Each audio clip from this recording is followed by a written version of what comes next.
Sir আপনি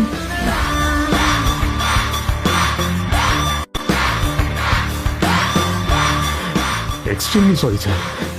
sir sir আপনি একটা ইনফর্ম করেননি কেন আমাকে? আপনি আসবেন জানলে তো আমি নিজে রিসিভ করতে আসতাম আপনাকে। ঠিক আছে, আপনি ব্যস্ত হবেন না প্লিজ। জানোইনি কে? নিজের বসকে এভাবে একজন ভিখারিকে হাতে পায়ে ধরতে দেখে গার্ডটিও অবাক হয়ে গেল। আরে sir sorry sir, extremely sorry. আপনি আমার সঙ্গে আসবেন। সরি স্যার, সরি ভুল হয়ে গেছে স্যার। সালাম স্যার। নীল কি তবে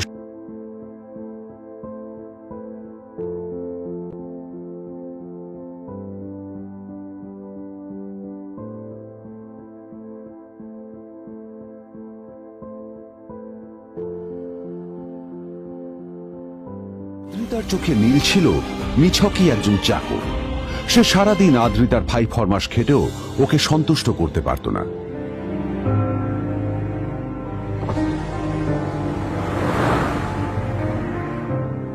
এত কিছুর পরেও কেন একজন ধনী বাবা তার মেয়েকে গরিব ছেলের সাথে বিয়ে দেন?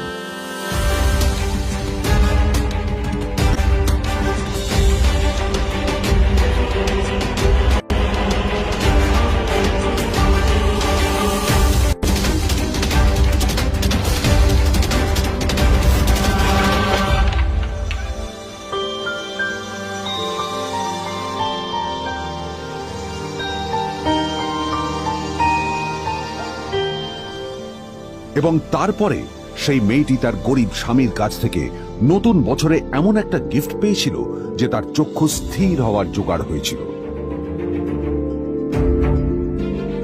আর ওর স্বামী সম্পর্কে সত্যিটা জানার পর তো ও প্রায় অজ্ঞান হয়ে গিয়েছিল।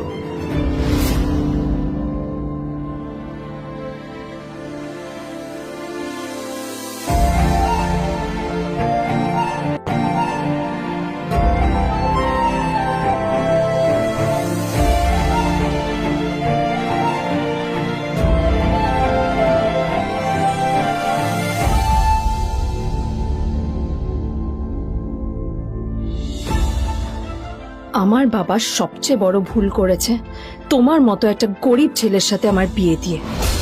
আমার সব বন্ধুদের স্বামীরা ওদের কত দামি দামি গিফট দেয়, আর তুমি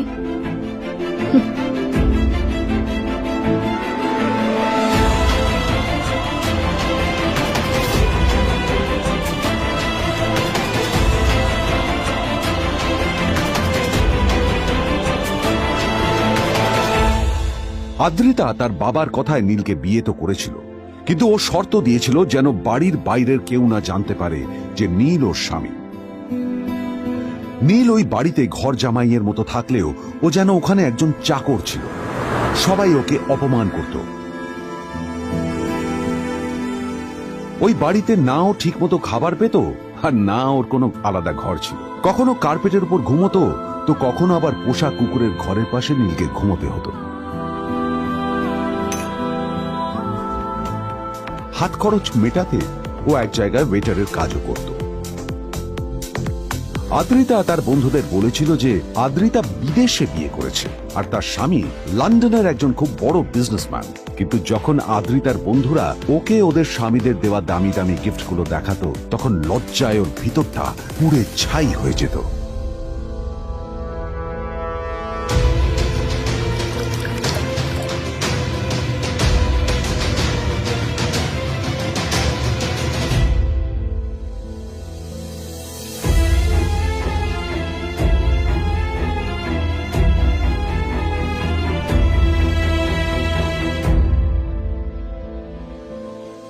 এই যে শোনো, নিউ ইয়ারে আমার একটা গিফট চাই তোমার থেকে।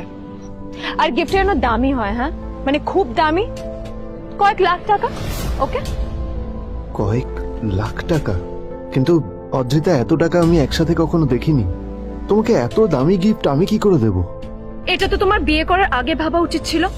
একজন পুরুষ মানুষ হয়ে নিজের স্ত্রীর এইটুকু ইচ্ছা তুমি পূরণ করতে পারবে না? স্ত্রীর এই কথাগুলো নীলকে আহত করে। নিঃশব্দে ওখান থেকে চলে যায় নীল।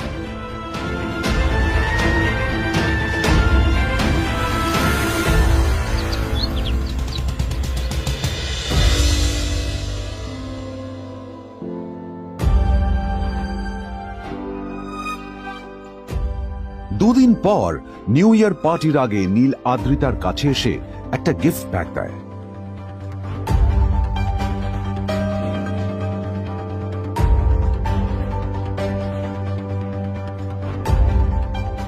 আদ্রিতা মুখ বেজার করে বাক্সটা খুলল, তবে তারপর বাক্সের ভেতরে গিফটটা দেখতেই ও চমকে গেল।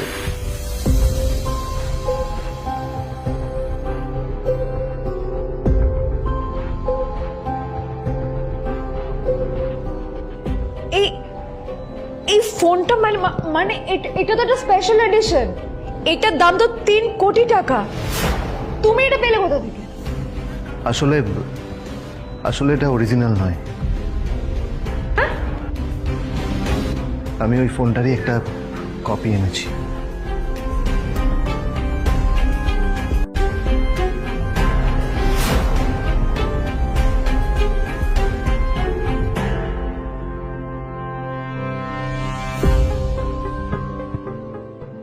কিন্তু আদ্রিতার নীলের কথা একটু সন্দেহ হয়, কারণ ফোনটা দেখে একেবারেই আসল বলেই মনে হচ্ছিল।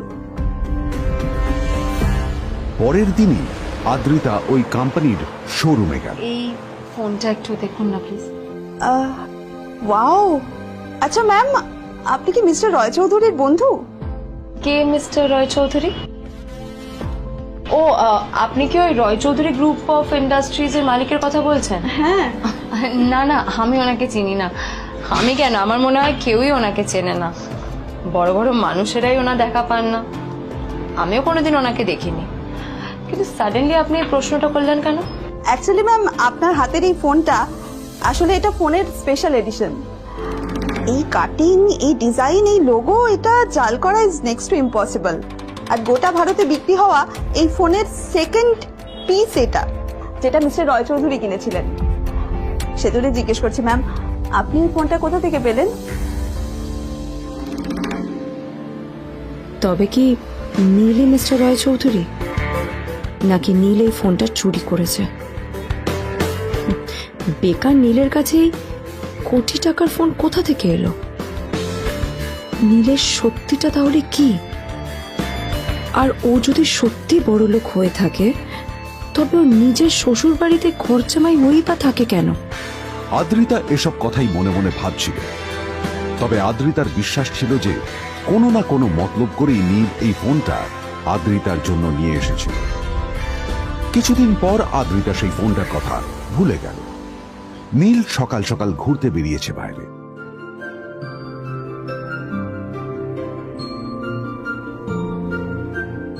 কটা বাজে রে?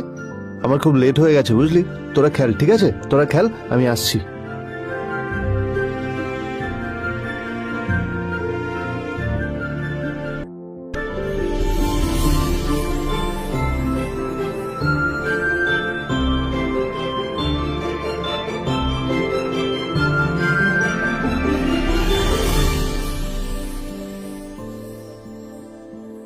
নীল, জল পড়ছে না কেন দেখো না।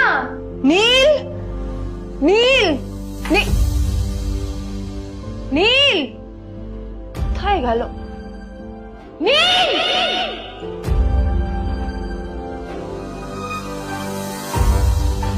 নীল, নীলকে ডাকছে কেন বলতো? ওইদিকে বাড়িতে আদ্রিতা আর চিত্রা আশ্চর্য হয়ে গেল যে নীল হঠাৎ কোথায় উধাও হয়ে গেল।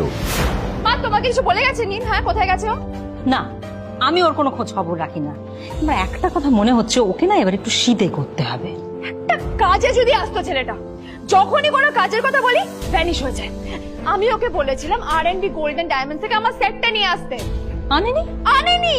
আজকেও ভালো করে অফিসে নিয়ে যাব, ভ্যানিশ হয়ে গেল। কোথায় গেল কে জানে। আমার ভাগ্যে জুটেছে এরকম একটা ছেলে। দিদি, তুমি তুমি কেন বিয়েটা দিয়েছিলে আমাকে? এটা আবার কি বলছিস? আমার কি দোষ? দেখ, ওই অসভ্য ছেলেটার সাথে বিয়ে দিতে চাইনি। যা করেছে তোর বাবা করেছে, এটা আমার কোনো দোষ। তখনই হঠাৎ নীল সেখানে এসে উপস্থিত হলো, কিন্তু ও দুজনকে উপেক্ষা করে ভিতরে চলে যাওয়াই শ্রেয় মনে ও, করল। এই যে লাট সাহেব ফিরলেন রাজকার্য করে। এদিকে এসো, তোমার ফাঁকিবাজির আলোচনাই এখানে চলছে। মা এসো। প্লিজ থাক, মা থাক, ভাল লাগছে না। এমনিতেই অফিসের জন্য আমার লেট হয়ে যাচ্ছে, আর বিজন আমার ওয়েটও করছে। বিজনের নাম শুনেই নীলের মুখটা ফ্যাকাশে হয়ে গেল। আদ্রিতা নীলকে উপেক্ষা করেই বলল, আরে যে এই ছেলেটার মতো আর একটা ফাঁকি বাজনা তুমি পাবে না। তুমি কেন দাঁড়িয়ে আছো? এই যে শোনো শোনো শোনো শোনো, দাঁড়িয়ে আছো কেন? তোমাকে আমি বলেছিলাম আর.এন. গোল্ড ডায়মন্ডস এর সেটটা তুলেছো, চলোনি তো? এইটা চাই না আমার। তুমি আমার সাথে অফিসে যাবে, ফেরার পথে তুমি সেটটা নিয়ে আসবে। তোমার জন্য সবসময় লেট হয়ে যাবে, তোমার জন্য বিরক্ত লাগে। আর ব্যাগটা নিয়ে ওর পেছন পেছন কোথায় যাচ্ছ? যা দিয়ে ওখানে রেখে এসো।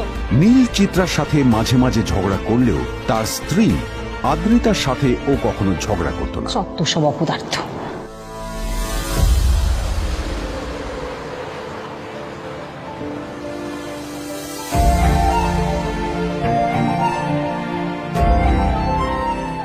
কিছুক্ষণের মধ্যেই তারা আদ্রিতার অফিসে পৌঁছে গেল। আদ্রিতা গাড়ি থেকে নামতে নামতে দেখলো যে তার কাছে অনেকগুলো ফাইল আছে। নীলের দিকে তাকিয়ে ওকেই ফাইলগুলো নিয়ে ভেতরে আসতে বলল। চলো, হাঁ করে দাঁড়িয়ে আছো কেন? ফাইলগুলো নিয়ে ভেতরে এসো।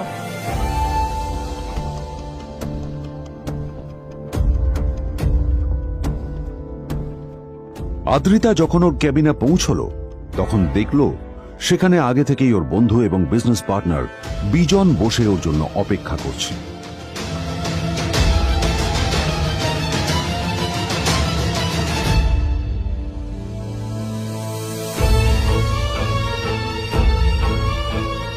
কোথায় ছিলে বলো? আমি 1 ঘন্টা ধরে তোমার জন্য এখানে ওয়েট করছি। এই লোকটার কি কোনো কাজকর্ম নেই? 1 ঘন্টা ধরে বসে আমার স্ত্রী আদ্রিতার জন্য অপেক্ষা করছে।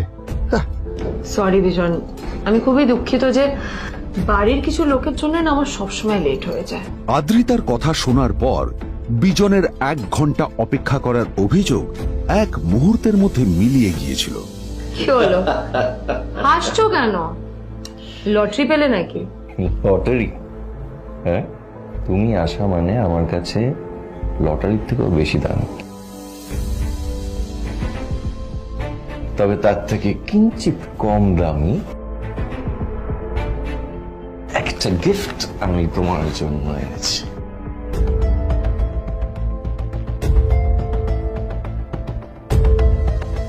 This is a rare diamond necklace for you. এটা আমার জন্য? সত্যি?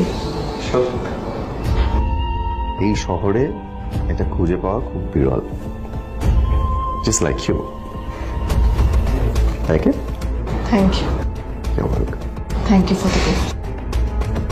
আসি তাহলে এখন।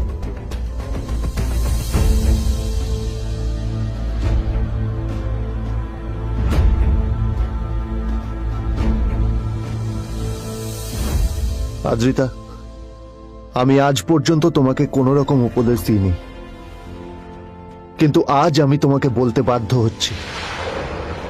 এই যে এই লোকটা তোমাকে শুধুমাত্র ইমপ্রেস করার জন্য একটা নকল সস্তার হীরের গয়না দিয়ে গেছে। এরকম একটা লোকের সাথে তোমার মেশা উচিত না। ভবিষ্যতে কিন্তু তুমি বিপদে পড়বে। আদ্রিতা, আমি তোমাকে কথা দিচ্ছি, আমি তোমার জন্য আসল রেয়ার একটা হীরের গয়না এনে দেবো, এর চেয়েও দামি, এর চেয়ে অনেক অনেক বেশি দামি। তার জন্য আমাকে যাই করতে হোক না কেন, আমি তোমাকে একদিন ঠিক এনে দেবো, ঠিক এনে দেবো তোমাকে। তাদের বিয়ে হয়েছে 2.5 বছর। এর মধ্যে প্রথমবার তার মনে হলো নীল তার জন্য লড়াই করছে। নীলের এই রূপটা দেখে আদ্রিতা চমকে গেল। আজ প্রথমবারের মতো আদ্রিতার মনে প্রশ্ন এলো, নীলকে নিজের থেকে দূরে সরিয়ে রেখে আমি কি কোনো ভুল করছি? না না, এটা আমি কি ভাবছি? বিজন আমার বিজনেস পার্টনার, ও আমাদের মেইন ইনভেস্টর। নীলের এই অ্যাকশনের কারণে বিজন আমার কোম্পানি থেকে ব্যাক আউট করে গেলে কি হবে? না না না না না, নীলের জন্য আমি আমার এত বছরের পরিশ্রমকে জলে দিতে পারি না। আমার নীলকে নয়, আমার বিজনকে প্রয়োজন। এইসব ভাবতে ভাবতে আদ্রিতার নীলের ওপর রাগ হতে শুরু করে। আদ্রিতার রাগ তখন চরমে উঠে যায়। আজ প্রথমবার নীল আদ্রিতার সাথে খারাপ ব্যবহার করেছে। How dare you! তোমার এত বড় সাহস! হ্যাঁ, তোমাকে কে অধিকার দেয় বলো তো যে তুমি আমারই অফিসে দাঁড়িয়ে আমাকেই এতগুলো উল্টোপাল্টা কথা তুমি শোনালে? তোমাকে এখানে আনাই আমার ভুল হয়েছে। সবচেয়ে বড় ভুল হয়েছে। এবার চুপচাপ এখান থেকে বেরিয়ে যাও, right now. Get out. Neel আদ্রিতার এই কথার কোনো উত্তর দিল না। নীল জানতো যে ও যতই কথা বাড়াবে আদ্রিতা ততই বেশি রেগে যাবে। আদ্রিতা যেন তেন ভাবে নিজের রাগ চেপে ব্যাপারটা ওখানেই শেষ করার চেষ্টা করলো, কিন্তু ও তো জানতো না যে ব্যাপারটা তখন সবে শুরু হয়েছে। কি হলো, শুনতে পাচ্ছিস না? কালা নাকি? আমারই সামনে দাঁড়িয়ে আমার কেনা গিফট নিয়ে তুই মজা করলি? কত বড় সাহস রে তোর! নিজেকে তো বিক্রি করে দিলে ওরকম একটা ডায়মন্ড নেকলেস তুই কিনতে পারবি না। তোর এই গরিবের পারফিউম, সস্তা শার্ট, পায়ে একটা ফাটা চপ্পল নিয়ে নিজেকে বড় হিরো মনে করছিস? তোর নিজের কত দাম সেটা তোর নিজের জানা উচিত। Zero, big zero. সালা খরচা মাই। চল।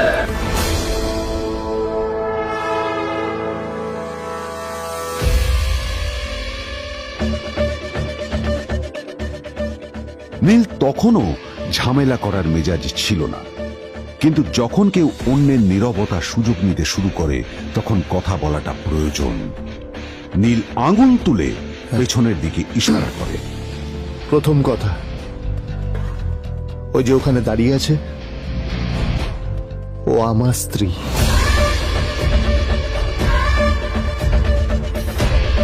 তাই আমার স্ত্রীকে তোমার নেকলেস দেওয়ার কোনো অধিকার নেই। ওকে যদি নেকলেস দিতে হয় তাহলে আমি দেব। তাই এসব ফ্রডগিরি বন্ধ করো। আর দ্বিতীয় কথা, যার পকেটে পয়সা নেই ঝনঝন আওয়াজ করা তার মানায় না।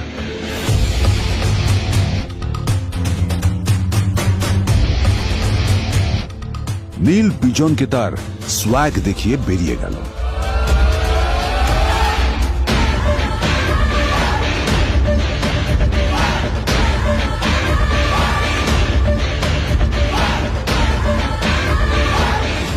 আদ্রিতার রাগে গজগজ করছিল। ওর জ্বলন্ত চোখের সামনে শুধু নীলের মুখটা ভেসে উঠছিল। ও যতই নীলের কথা ভাবছিল ততই ওর রাগ বেড়ে যাচ্ছিল।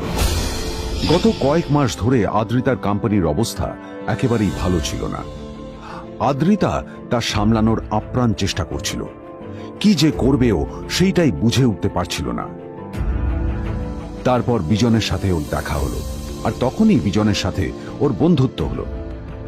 বিজন একটা খুব বড় পরিবারের সদস্য। আজ বিজন শুধুমাত্র আদ্রিতার কোম্পানির একজন বিজনেস পার্টনারই নয়, সাথে বড় ইনভেস্টরও। আর শুধুমাত্র বিজনের কারণেই আদ্রিতার কোম্পানি এখনো চলছে। এই কোম্পানির সমস্ত লস বিজনই বহন করে এবং আদ্রিতারও ওকে তাই খুব প্রয়োজন। বিজনের সাথে বন্ধুত্ব করা আদ্রিতার পক্ষে সহজ কাজ ছিল না। অনেক কাঠখড় পুড়িয়ে আদ্রিতা ওর কাছাকাছি এসেছিল। সবকিছু ঠিকঠাকই চলছিল, সবকিছুই আদ্রিতার প্ল্যান অনুযায়ী হচ্ছিল, কিন্তু নীল আজ এসে সবকিছু নষ্ট করে দিল। জাস্ট কি দরকার ছিল বুঝতে পারছি না। কি দরকার ছিল নীলের বিজনকে এতগুলো কথা শোনানোর? এবার বিজন আমাকে টাকা দেবে কিনা সেটাও জানি না। আমার কোম্পানিতে ইনভেস্ট করতে চাইবে কিনা সেটাও বুঝতে পারছি না। কি করব?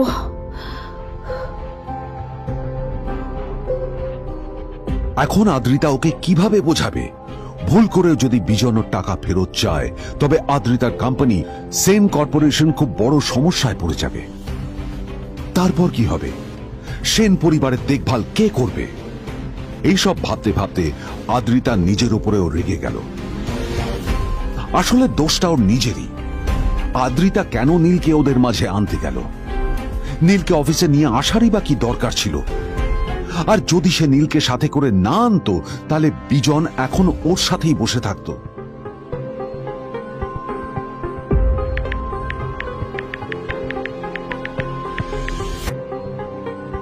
প্যামেলা, আমি মিটিংয়ে বেরোবো, আমার চেঞ্জটা একটু নিয়ে এসো প্লিজ। Thank you. আর অন্যদিকে সেন কর্পোরেশনের অফিস থেকে বেরিয়ে নীলের খুব ফুরফুরে লাগছিল। তখনই হঠাৎ ওর ফোনটা বেজে উঠল। ফোনটা ছিল মিস্টার রায় চৌধুরীর। তিনি ছিলেন শহরের সব থেকে বড় বিজনেসম্যান। হ্যাঁ মিস্টার রায়চৌধুরী, আমি আপনাকেই ফোন করতে যাচ্ছিলাম। আমি একজন বিশেষ লোক লোকের সাথে তোমার একটা মিটিং ফিক্স করেছি। ওর অ্যাড্রেস আমি তোমাকে টেক্সট করে দিয়েছি। আমি চাই তুমি ওই লোকটার সাথে মিট করো। ঠিক আছে, আমি যে কোনো কারোর সাথে দেখা করতে পারি, কিন্তু তার জন্য আপনাকে আমার দুটো শর্ত মানতে হবে। প্রথমটা, আমার জন্য একটা রেয়ার হীরের নেকলেস আপনাকে জোগাড় করে আনতে হবে।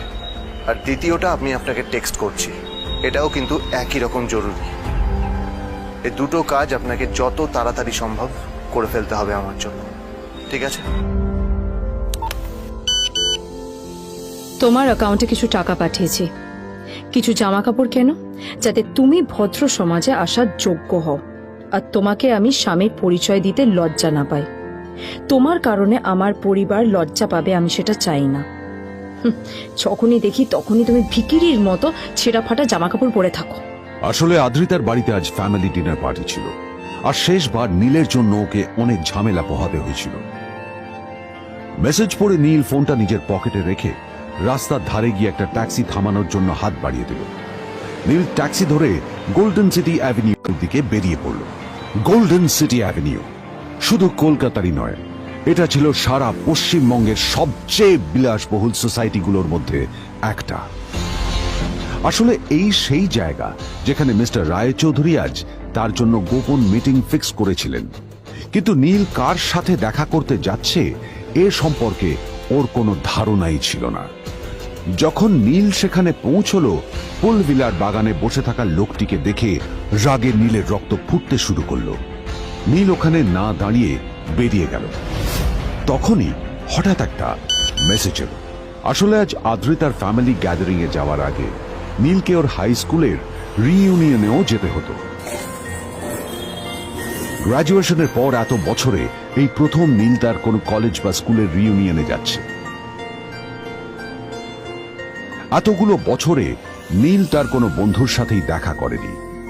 নীলের তার পুরনো সহপাঠীদের কথা মনে পড়তে লাগলো, যাদের সাথে ও স্কুলে মজা করত। আজ আবার ওদের সকলের সাথে নীলের দেখা হবে।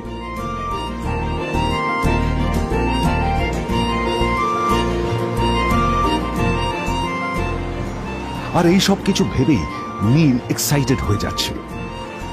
আসলে সোহিনীকে নীল তার স্কুল টাইমে পছন্দ করত।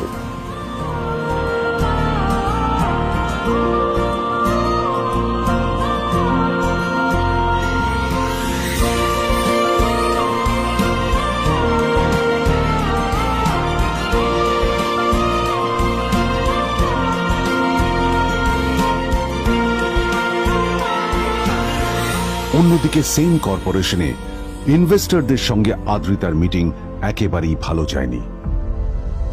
তাকে দেখে বেশ গম্ভীর মনে হচ্ছিল।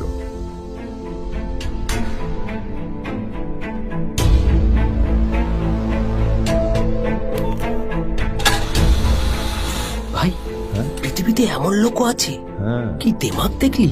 হ্যাঁ, কাজকর্ম তো কিছু করার নেই, আর কিছু করেও না। হ্যাঁ, শুধু চলে এসছে আমাদের ম্যাডামকে রাখাতে। এই 1 বছরে না কিচ্ছু বদলায়নি। আরে আমি তো ভেবেছিলাম যে এর সাথে ম্যাডামের আর কোনো সম্পর্কই নেই, কিন্তু না, এখন যা দেখছি উল্টে ম্যাডামের মাথায় উঠে নাচছে। আমার মাঝে মাঝে মনে হয় এদের দুজনের বিয়ে কিভাবে হলো। আর বিয়ে তো অনেক পরের কথা, 2 বছর হয়ে গেল এদের এখনো ডিভোর্স হলো না। হ্যাঁ, আমার তো ভাবলে কিরকম অবাক যা লাগছে। বলেছিস।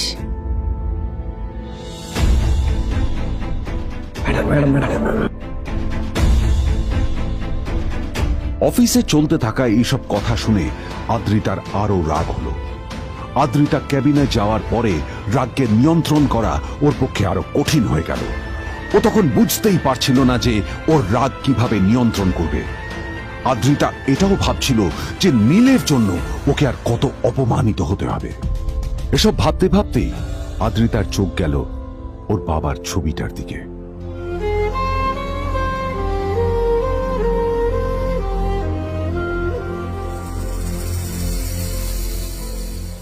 আমি তো তোমার সবচেয়ে প্রিয় মেয়ে ছিলাম বাবা, তাই তাই আমি সবসময় ভেবেছি যে তুমি আমার জন্য যাকে সিলেক্ট করবে সে সব থেকে শ্রেষ্ঠ হবে। তাই আমি নিজে থেকে কখনো কোনো রিলেশনশিপে যাইনি, আর তোমার কাছে বিয়ের কোনো শর্তও রাখিনি। কিন্তু কিন্তু তুমি না আমার সাথে কি করলে? এই গাধাটার সাথে আমাকে বিয়ে দিলে। আমার আমার জীবনটা নষ্ট হয়ে গেল, শেষ হয়ে গেল।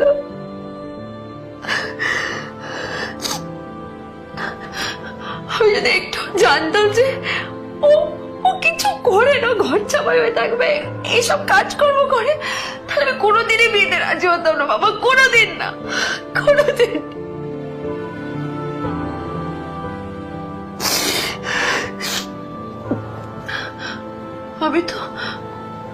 আমি তো সবসময় ভাবতাম যে বাবা মারা তাদের সন্তানের ভালো চায়, কল্যাণ চায়, তাদের জন্য চিন্তা করে। কিন্তু কিন্তু বাবা, তুমি আমার জন্য একটু চিন্তা করোনি। তুমি শুধু তোমার শেষ কর্তব্যটুকু করতে চেয়েছিলে, শেষ ইচ্ছাটুকু রাখতে চেয়েছিলে, ব্যাস পালন করা হয়ে গেছে। আর আমাদের তুমি ছেড়ে চলে গেলে, তুমি আমাকে ছেড়ে চলে গেলে। অন্যদিকে নীল রিইউনিয়ন পার্টির জন্য হোটেল প্রাইম স্টারের দিকে রওনা হলো। হোটেল প্রাইম স্টার ছিল শহরের সবচেয়ে দামি হোটেল। ওখানে শহরের সব বড় লোকেরা যাতায়াত করত। নীল যখনই তার পুরনো বাইকটা নিয়ে ওখানে পৌঁছলো, ওর পুরনো জামা কাপড়, পুরনো বাইক আর ওর পায়ে ছেঁড়া চপ্পল দেখে সিকিউরিটি গার্ড ওকে গেটের বাইরেই আটকে দিল। থাম থাম, এই কোথায় যাচ্ছিস শালা ভিকিরি? না না দাদা, আপনি আমাকে ভুল বুঝছেন। আসলে আমাকে ইনভাইট করা হয়েছে, আমি এই হোটেলেই এসেছি। শালা মিথ্যে কথা বলার জায়গা পাস না? হ্যাঁ, মিথ্যে কথা বলার আগে নিজের চেহারাটা তো দেখতিস। এটা একটা প্রাইম হোটেল, বুঝেছিস? এখানে সব শহরের বড় বড় লোকেরা তাদের বড় বড় গাড়ি নিয়ে আসে। শালা তোর মতো একটা ভিকিরি একটা ফ্যাট প্যাটে আওয়াজ বের করা বাইক নিয়ে চলে এসেছিস, আর আমি তোকে ঢুকতে দেবো না দাদা, আমাকে ইনভাইট করা হয়েছে। আমাকে শুনুন শুনুন না, আরে চল আমাকে একবার ঢুকতে দিন আমাকে। নীল পড়ে যেতেই একটা দামি গাড়ি ওখানে এসে দাঁড়ালো। এই গাড়িটি আর অন্য কারো নয়, হোটেল প্রাইমের মালিক মিস্টার খান্নার ছিল। কি হচ্ছে কি এটা? হোটেলের গেটের সামনে এসব এসব ক্যাশ চলছে এখানে। হোটেলের বদনাম হবে না এতে? স্যার দেখুন না, এই যে ভিকিরিটা হোটেলে ঢুকতে যাচ্ছে, আমি বারণ করছি, শুনছে না স্যার? শালা, আপনি কি করতে আছেন? কে কি হচ্ছে দেখি দেখি কে? মিস্টার খান্না তার চশমা খুলে নীলের দিকে দেখলেন, আর ওনার মুখটা হাঁ হয়ে গেল।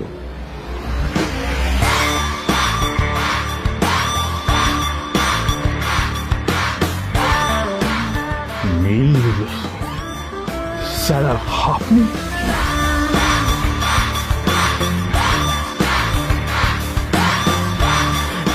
Extremely sorry sir.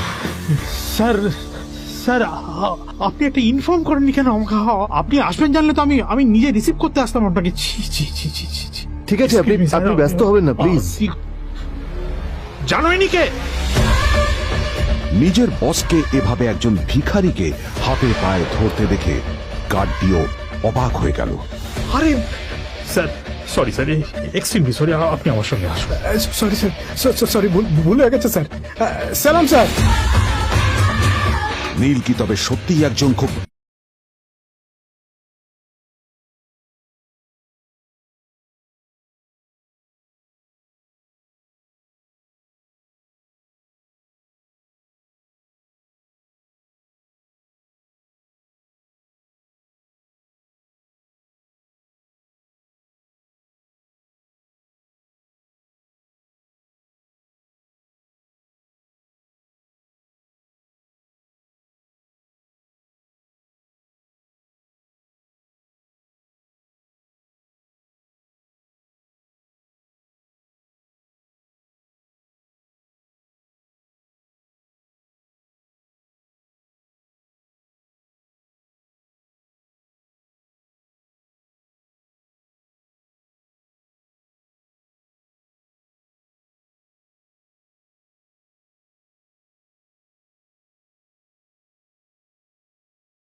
একেবারেই ভালো ছিল না।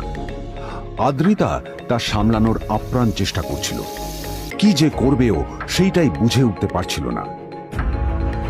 তারপর বিজনের সাথে ওর দেখা হলো, আর তখনই বিজনের সাথে ওর বন্ধুত্ব হলো।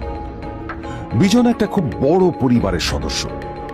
আজ বিজন শুধুমাত্র আদ্রিতার কোম্পানির একজন বিজনেস পার্টনারই নয়, সাথে বড় ইনভেস্টরও।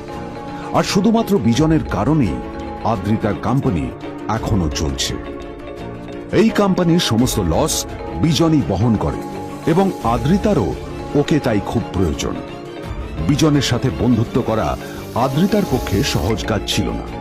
অনেক কাঠখড় পুড়িয়ে আদ্রিতা ওর কাছাকাছি এসেছিল। সবকিছু ঠিকঠাকই চলছিল, সবকিছুই আদ্রিতার প্ল্যান অনুযায়ী হচ্ছিল, কিন্তু নীল আজ এসে সবকিছু নষ্ট করে দিল। জাস্ট কি দরকার ছিল বুঝতে পারছি না। কি দরকার ছিল নীলের বিজনকে এতগুলো কথা শোনানোর? এবার বিজন আমাকে টাকা দেবে কিনা সেটাও জানি না, আমার কোম্পানিতে ইনভেস্ট করতে চাইবে কিনা সেটাও বুঝতে পারছি না। কি করব?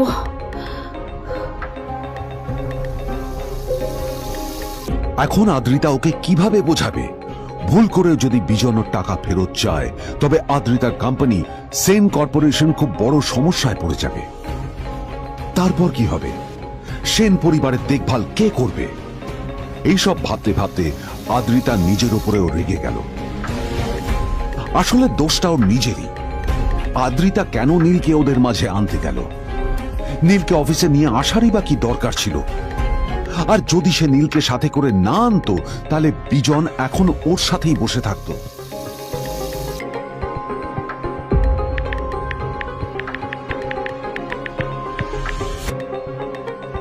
প্যামেলা, আমি মিটিং এ বেরোবো, আমার চেঞ্জটা একটু নিয়ে এসো প্লিজ।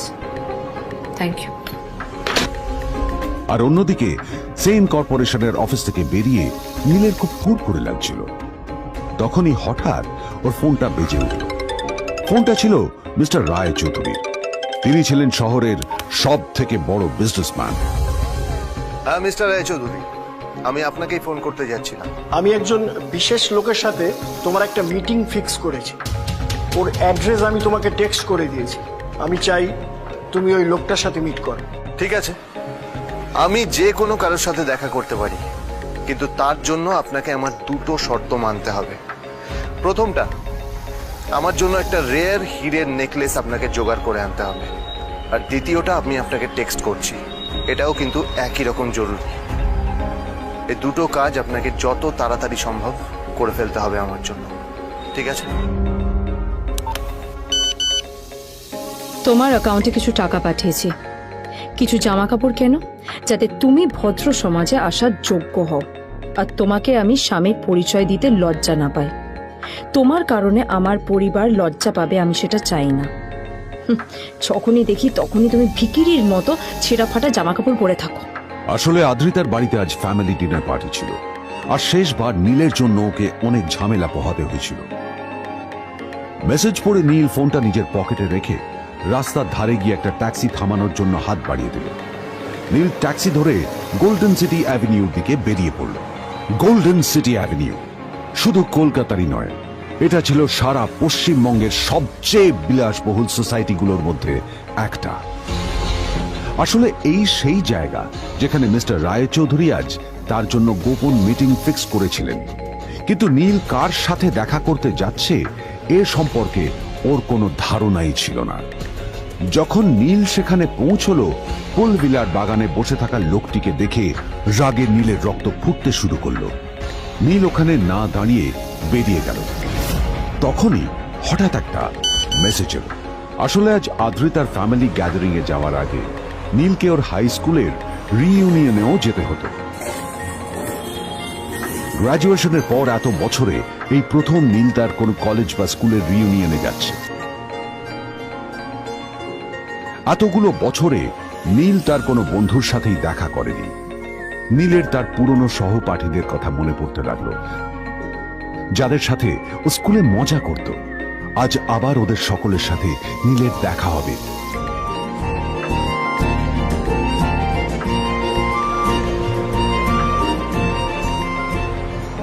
আর এই সব কিছু ভেবেই নীল এক্সাইটেড হয়ে যাচ্ছিল।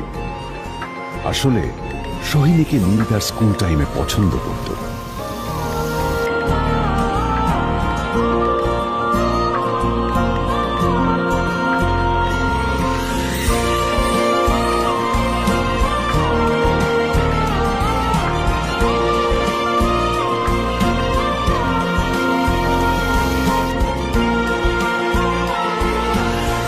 অন্যদিকে সেম কর্পোরেশনে ইনভেস্টরদের সঙ্গে আদ্রিতার মিটিং একেবারেই ভালো যায়নি।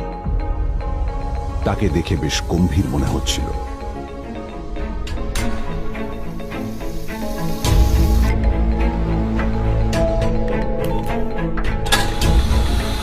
ভাই পৃথিবীতে এমন লোকও আছে, কি দেমাগ দেখলি? হ্যাঁ, কাজকর্ম তো কিছু করার নেই, আর কিছু করেও না। হ্যাঁ, শুধু চলে এসছে আমাদের ম্যাডামকে রাখাতে। এই 1 বছরে না কিচ্ছু বদলায়নি। আরে আমি তো ভেবেছিলাম যে এর সাথে ম্যাডামের আর কোনো সম্পর্কই নেই, কিন্তু না, এখন যা দেখছি উল্টে ম্যাডামের মাথায় উঠে নাচছে। আমার মাঝে মাঝে মনে হয় এদের দুজনের বিয়ে কিভাবে হলো। আর বিয়ে তো অনেক পরের কথা, 2 বছর হয়ে গেল এদের এখনো ডিভোর্স হলো না। হ্যাঁ, আমার তো ভাবলে কিরকম অবাক যা লাগছে। বলেছিস।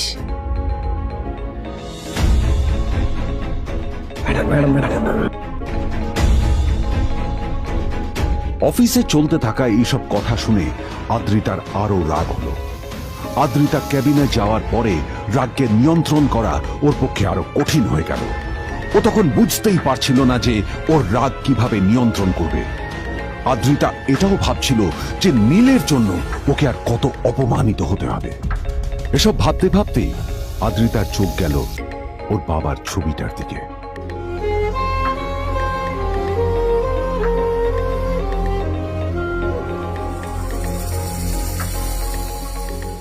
আমি তো তোমার সবচেয়ে প্রিয় মেয়ে ছিলাম বাবা, তাই তাই আমি সবসময় ভেবেছি যে তুমি আমার জন্য যাকে সিলেক্ট করবে সে সব থেকে শ্রেষ্ঠ হবে। তাই আমি নিজে থেকে কখনো কোনো রিলেশনশিপে যাইনি, আর তোমার কাছে বিয়ের কোনো শর্তও রাখিনি। কিন্তু কিন্তু তুমি না আমার সাথে কি করলে? এই গাধাটার সাথে আমাকে বিয়ে দিলে। আমার জীবনটা নষ্ট হয়ে গেল, শেষ হয়ে গেল।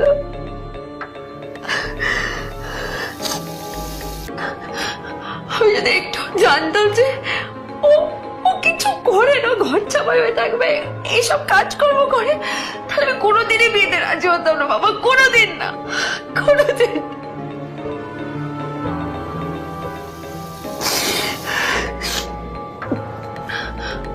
আমি তো